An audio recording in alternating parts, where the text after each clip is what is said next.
Miesto valdžia dovanoja Pilaitės gyventojams nuostabią dovaną. Šią puikią biblioteką, į kurią mes visus kviečiame lankytis, būti joje, rinktis knygas, skaityti spaudą, naudotis naujom technologijom. Berods 2004 metais Vilniaus miesto taryba patvirtino tvarką, kad visi tie, kurie stato kažką Vilniaus mieste, turi mokėti socialinę įmoką. O toliau miestas be abejo paskirsto Vilniaus miesto gyventojams.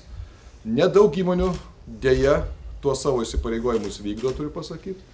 Tačiau Vilmesta yra viena iš tų, kuri nuoširdžiai ir visada įvykdo savo pažadus.